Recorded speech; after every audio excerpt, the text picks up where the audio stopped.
Today is the 42nd anniversary of the Rocky Horror Picture Show. Oh, I'm old.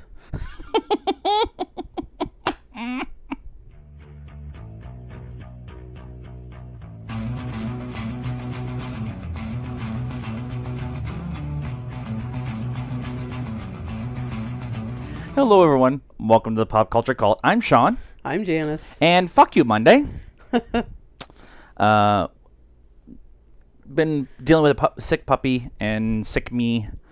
And we had a death in the Deadpool set. Yeah. And Tom Cruise got hurt yesterday on the Mission Impossible 280. Really? I didn't hear that one. Yeah, it looks like maybe he cracked a rib or something, but not so bad that he can't go on. But he's 55 jumping off of buildings. Right. Good for you, dude. But we have a bunch of stuff that we want to go over this month. Fuck it, we'll call it month. This week. And just kind of go through everything and just how it is. But we want to start with the weekend box office. And the reason I wanted to start with the weekend box office because of the top five, really. I was going to say the top two, but really the top five. Annabelle Creation apparently is better than the first Annabelle. Oh. That's the rumor. I believe everything you're saying about that. I'm not going to see it. It's a scary movie. I don't do scary movies. I have zombie dreams when I drink whiskey. We've been over this. And so let me turn this down. Aha. And but it made $35 million this weekend. And now I can't hear this. Okay. Let me turn this back on. Now I can hear it. Now I can't hear it. Yeah, I can hear it again. All right, we'll keep going. Okay. This is what happens with new headsets.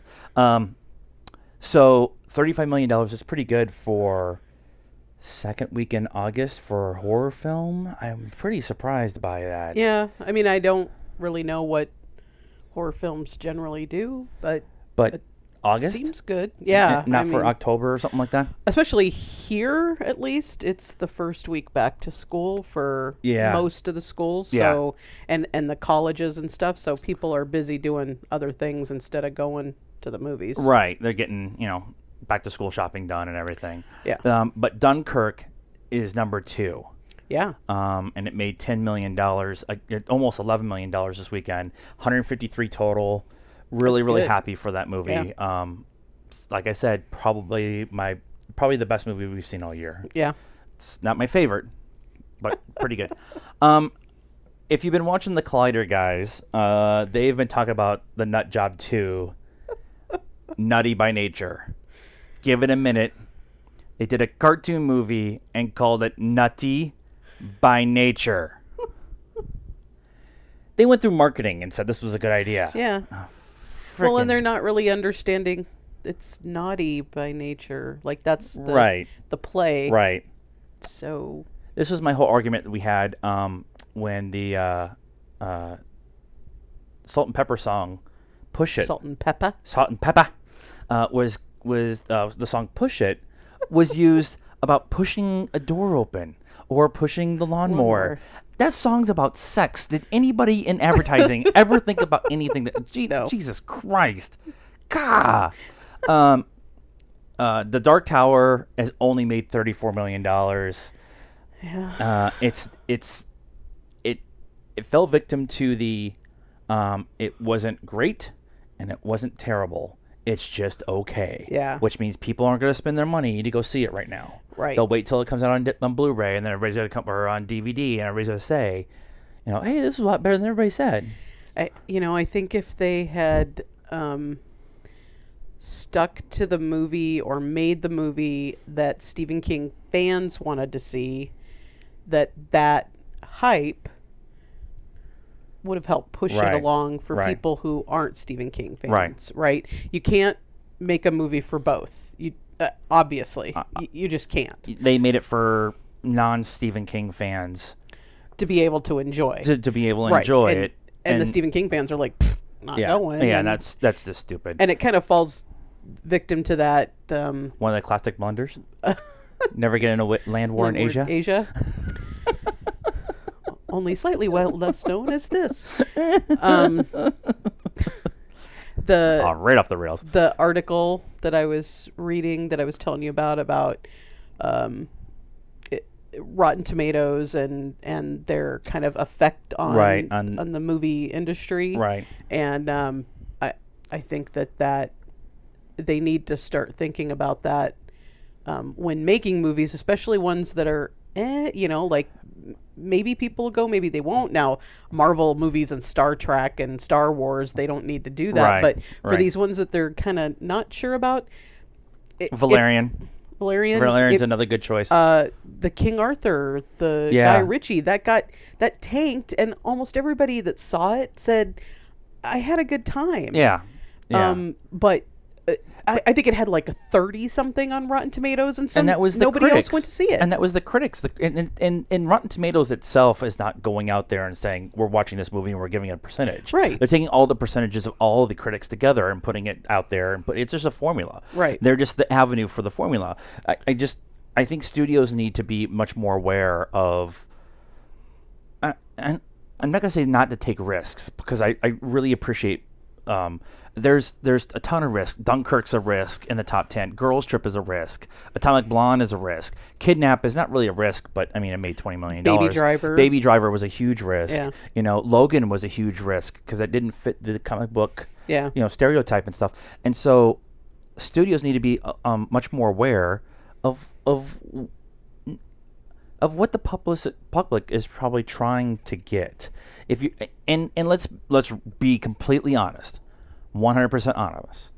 If they had done Dark Tower the way Dark Tower should have been done, it would have been great. Yeah. But they had too many people with their fingers in the fucking pie. Hey, DC, Warner Brothers, and start messing with it and re-editing it and cutting it down before they even start shooting it, and then they cut it down again. Yeah. And it gets all, so it's just it's sad. Girls Trip has made almost $100 million. That's really good for them, and I'm really happy. And I just put it on here. Atomic Blonde has only made $42 million. It's really disappointing. We liked it, but Homecoming's made 306 domestically, 306 million domestically, and it's still less than the Sam Raimi ones. Huh. Yeah. Last weekend, we got to see the newest episode of Star Trek Continues. Yep. Star Trek Continues is kind of I would say a love child. No, I don't want to say love child. Homage to the original series. They can't use the original scripts, right, but they have a lot of the original set and a lot of the original costumes, and they use Kirk and Spock and McCoy and Chekhov and all that stuff, and we've talked about it a couple different times on this show, but the newest episode, which is episode 9, is called "What Ships Are For," and it starred John. He was here.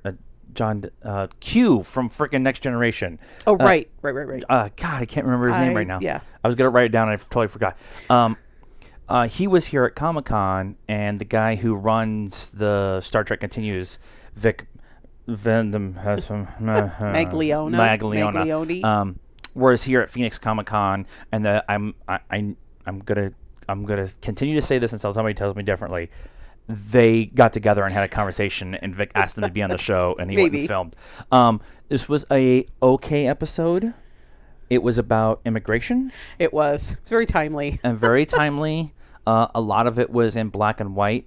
This asteroid planet that they were at, because of the sun that was there, it affected the color, and so everything was in black and white. Right. Until but the asteroid was dying, and so they needed to fix the sun. Right. And so that was why the Enterprise was there. And once they fixed the sun, then color would happen, and then you would realize that not everybody is from that asteroid. Planet. And so really good. The performances and the sets and stuff has gotten progressively better as the show's gone along. It's completely crowdfunded, and everybody who works on it does it for free. Yeah. They get together for a couple of weeks every few months and film in Florida, where everything is. Yep. What did you think of this episode? So, I mean, I get it. It was maybe a little heavy-handed, just because it's right now. Right. But it was a super homage to the original Star Trek. It was their version of black and white. Yeah. That one, and there was a couple of them where they away missions, like and green people, and, Right. and Right. that kind of The one girl who goes back on the Enterprise to kind of learn, when she teleports onto the Enterprise, she had been on a black and white planet. She's never seen color. Yeah. So she gets on the Enterprise, and all of a sudden she can see color, and she starts to freak out. And then she sees herself, and she's got bright purple hair and yellow goldish skin. And my two favorite colors are purple and gold. So I was in, of course. Purple and gold chick, perfect. But it was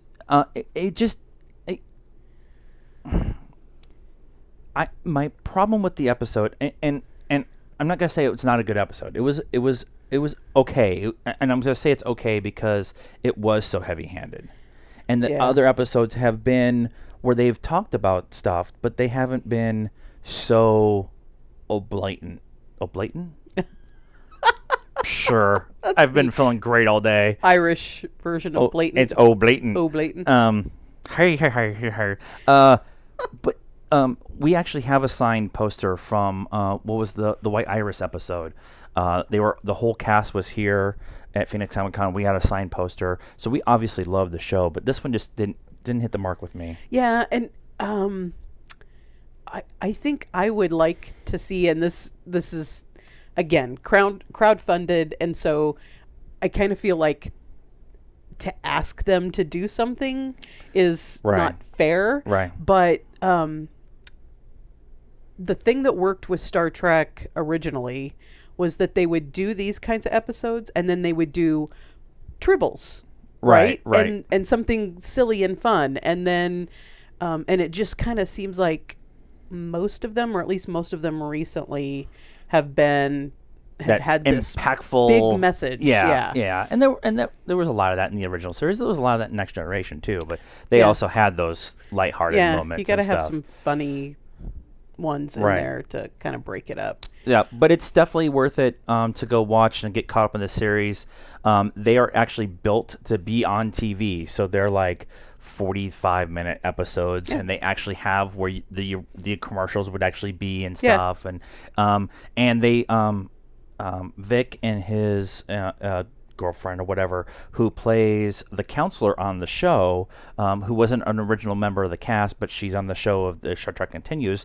They were at the Star Trek convention in Vegas this last weekend. Oh, okay. And they were running around in some of the costumes from the show, which was nice. I just thought was really funny. And we started seeing photos, and we're like, there's a Star Trek convention in Las Vegas this weekend, and it was the 30th anniversary of the. Oh, why weren't we there? Why didn't we go? So it was something we wanted to go to, but whatever. We wanted to talk about our partnership with Stardust. Stardust is an app that you can get on the iOS or Google Play stores.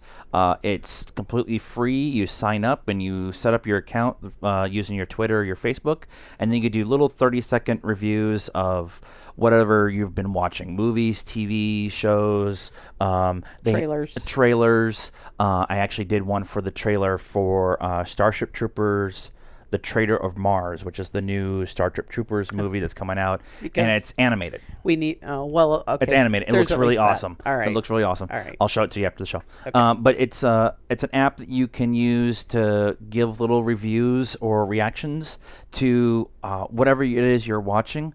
Please download the app, and then once you do, set everything up and follow the Pop Culture Cult first. It's all one word, Pop Culture Cult. Follow us first, and then go find all of your friends. Go find some of our friends, Late to the Party, Schmoedown, Collider, those kind of guys, and just start building a community. It's still a new app, and they are awesome people. I've been talking to Christine most of the day.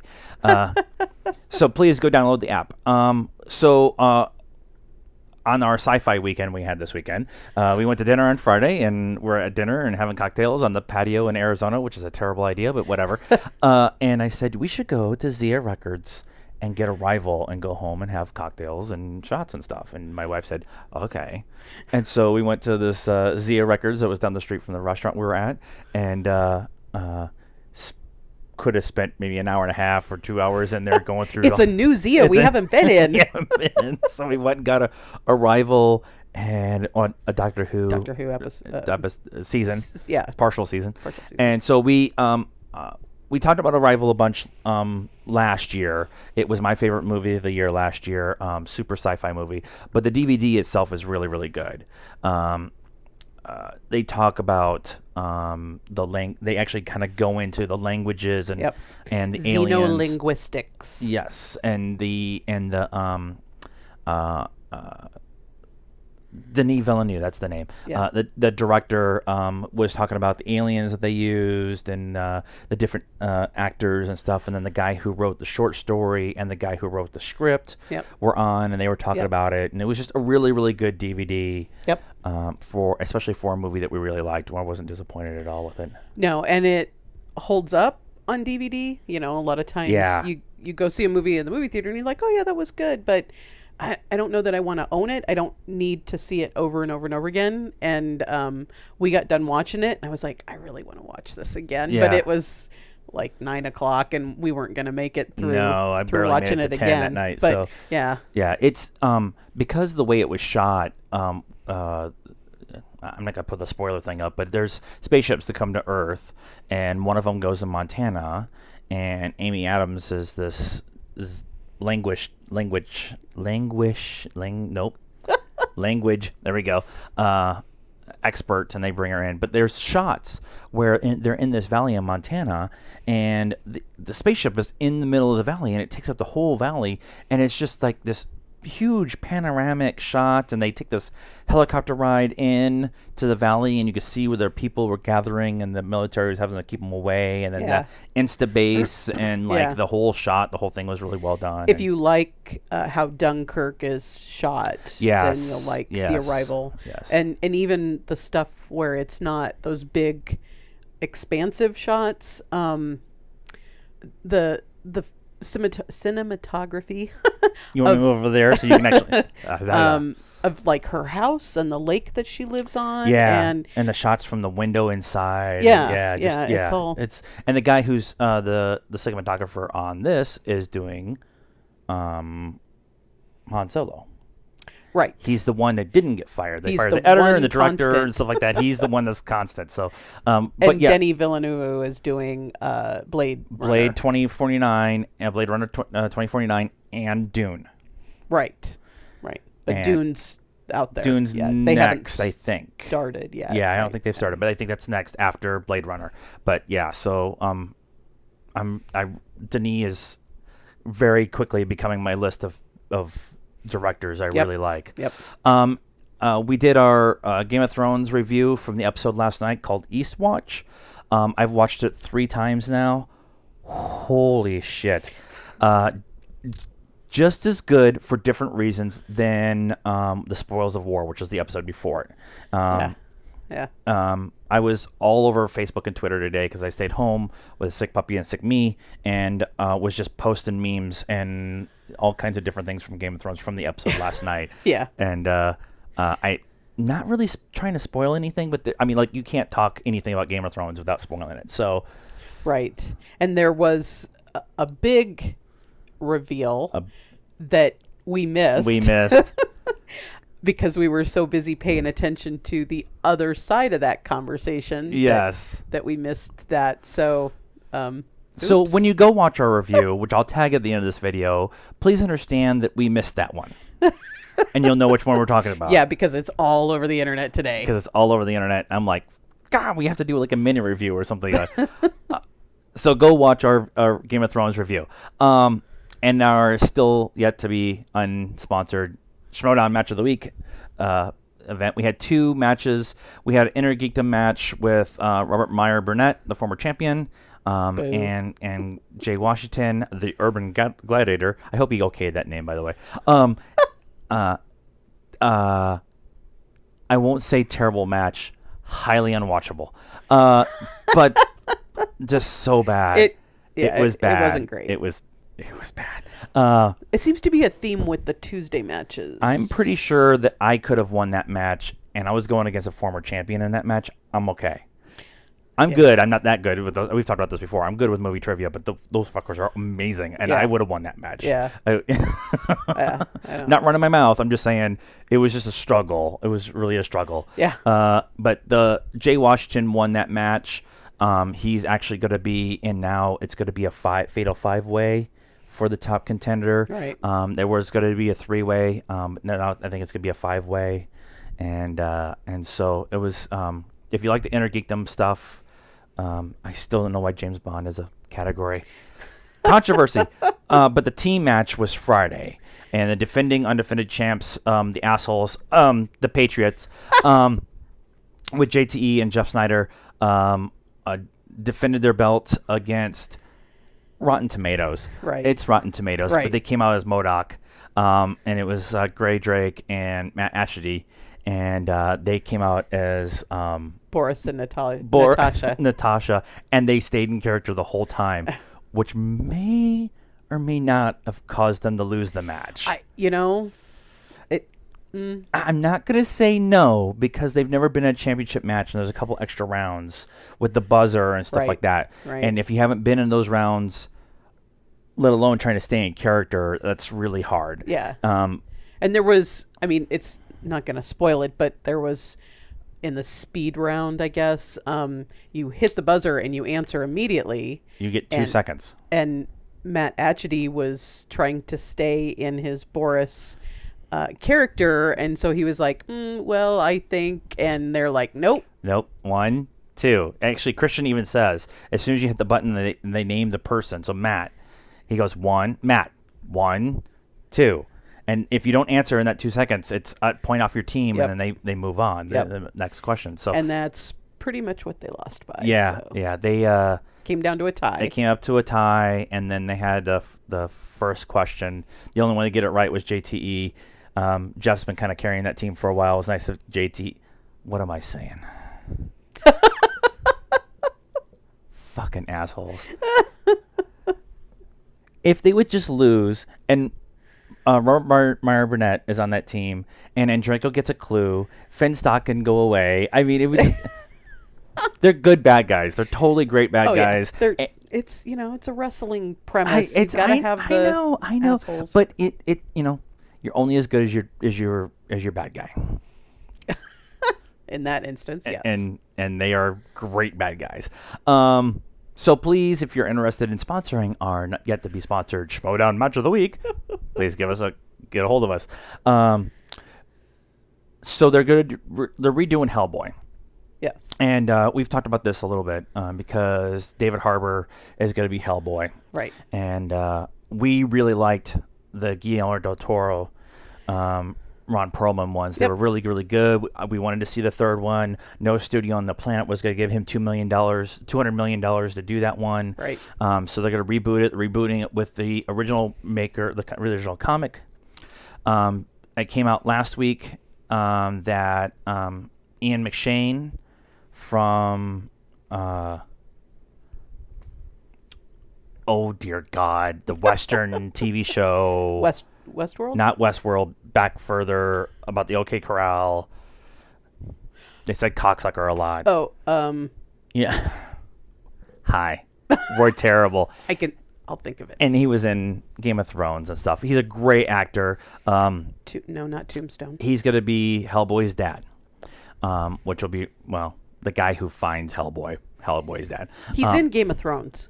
Ian McShane. Yes, for an episode. For like an episode. For whatever. Yeah. Makes the Hound go full Hound again.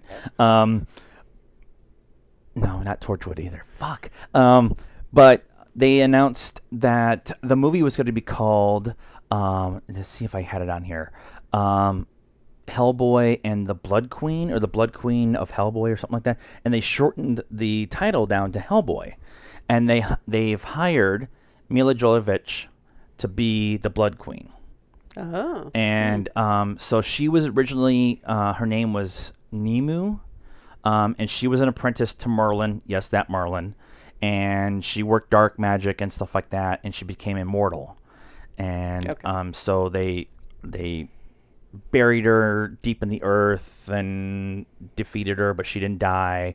And they bring her back, and now she's on this rampage, and they have to get Hellboy to kind of stop her. Okay. So they have the original creator of Hellboy writing the script. They have David Harbour, Ian McShane, Mila Jovovich in. We're totally gonna be in. Yeah. And their budget's like $50 or $60 million. It's not gonna be really big. I hope it's not. No, God, no. Oh. I might get up and leave. Yeah. I have come to appreciate Batman versus Superman. I can appreciate what happened in that movie, especially director's cut, and I like parts of Suicide Squad. But this thing, the third act, fucking kills me every time. But if this witch and Hellboy does that, yeah, hopefully it'll be good. Fuck that hoe. So the Defenders starts Friday. Like Friday. The 18th. Yes. The 18th. Friday. So Defenders is on Netflix this whole weekend. We have to finish Sense 8 before this weekend because that's what I'm doing, as long as my dog's not sick. But no more hospital bills. No more hospital bills. $1,400.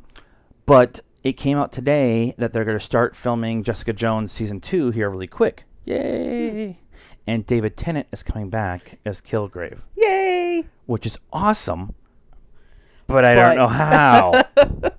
Maybe he's immortal. I don't know. Jessica Jones season was probably it's really close. Maybe like my third favorite of the whole Defenders setup of everything. Really?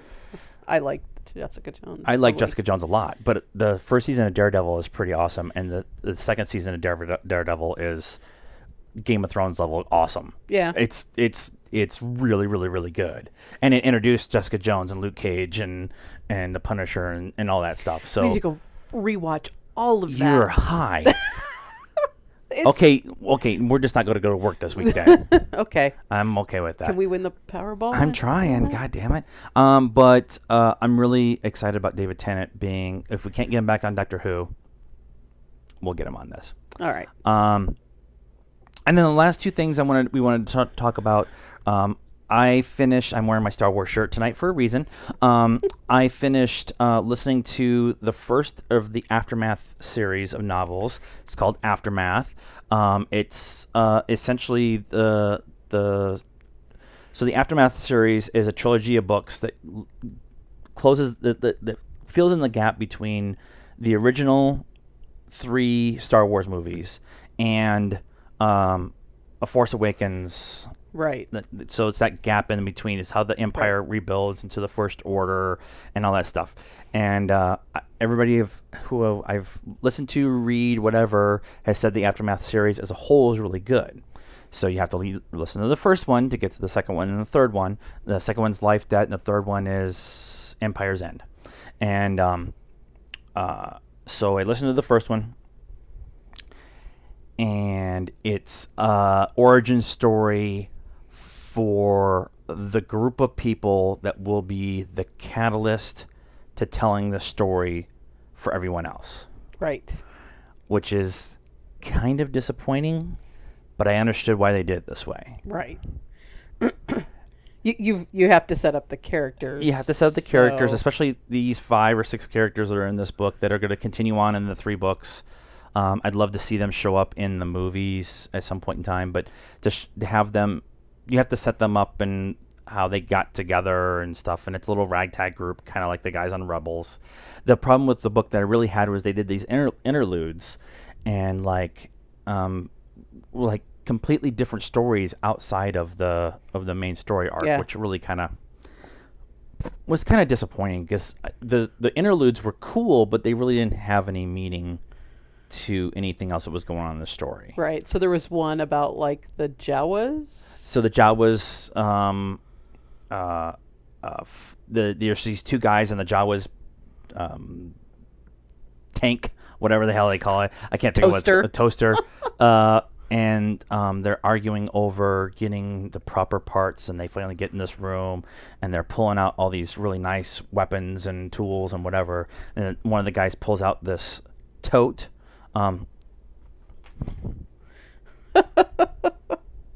Spoilers for the Jawa and they pull out interlude. this tote, and it's this acid-pitted body armor that is Boba Fett's. Right.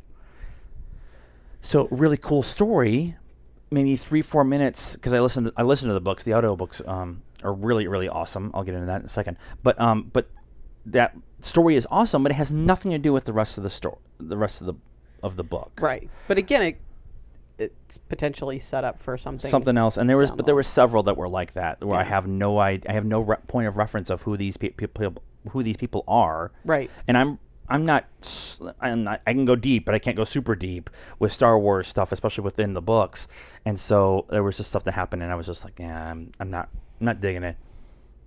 I'd give it maybe on our pop scale of 1 to 10, I give it maybe like a 5.5 or a 6.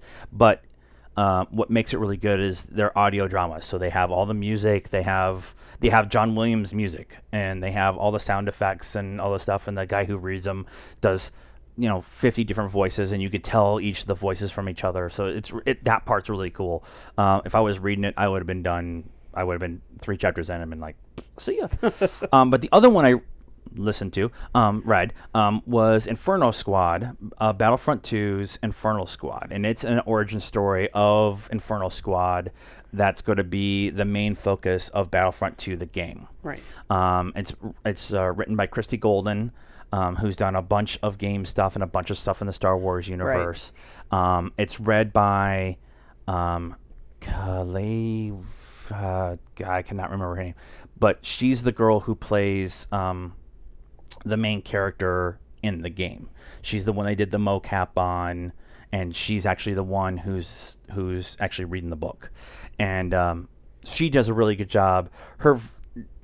She struggles with making all the voices differentiate themselves from each other, but there's not a ton of different characters in it, so it's a little bit easier, and they help her a little bit with some synthesization of their alien voices and stuff like that. But that story is about the group of Inferno Squad. They're just like this high-level spy group put together to infiltrate rebel sleeper cells and stuff like that. Right. And it's a complete setup to how do we get to the game, and the game is from the explosion of the second Death Star on. This book begins with the main character escaping the destruction of the first Death Star with Vader and stuff like that. So it's in between the first one and the second one? Yes, yeah, and it's really, really well done. That one is probably one of my more favorite ones I've read of the books. Ahsoka is still my favorite book. I know it's a teen-based whatever, but getting the story of Ahsoka put on paper is just really, really cool. Yeah. And that one is Lords of the Sith. Anytime that Darth Vader pulls a ship out of space with the Force, that's going to be awesome. But Inferno Squad is definitely worth the read, especially if you're into the games and especially if you're looking forward to the new Battlefront 2. And it's going to be the story mode for that, so it's definitely worth getting, definitely worth reading, especially if you're into Star Wars. But if you're just into books, good audiobooks. I don't know how it reads, but at least the audiobooks are definitely worth the listen. So, I have breaking news. Uh-oh. Ian McShane's in Deadwood. Told you I'd get it. We're awesome at this. Maybe someday we'll actually take proper notes. Fuck that noise. It's not as much fun. So what do you guys think of Deadwood? And good night now. No. So what do you guys think? Are you looking forward to the Hellboy? Go watch Arrival and Star Trek Continues. Star Trek Continues is on YouTube, by the way, for free. So go watch it. And are you excited about David Tennant being on the show? I am. I am too. So please let us know what you think. Like this video, leave us a comment, tell us about something maybe that went on this last week that we missed, or something that we did bring up that we maybe skipped over or wasn't as big of a deal to us, but it was to you. Please also subscribe to the YouTube channel while you're there. We're over 100 followers on YouTube, subscribers. Yay, thank you very much, guys. Now we're going to push on to 200. And don't just subscribe, watch the videos too. Subscribe. That's our next level. We need to get to 10,000? 10,000 views. We're at 8. So keep watching us. We're trying to keep things short, but it's kind of hard with like Game of Thrones. We go like an hour, and it's hard not to do it that way. And we try to keep these about half an hour, but then I get talking about Star Wars and off the rails. Out the window. You can also follow us on Facebook at the Pop Culture Cult. We're Pop Culture Cult 1 on Instagram, and we're at Pop_Cult 1 on Twitter. We're also on Stardust with the Pop Culture Cult on Stardust. Please download the app, like us first, and start reviewing and reacting to everything that you're watching, except for maybe us. Just leave that in the comments. And until next time, where's my mouse? Good night now.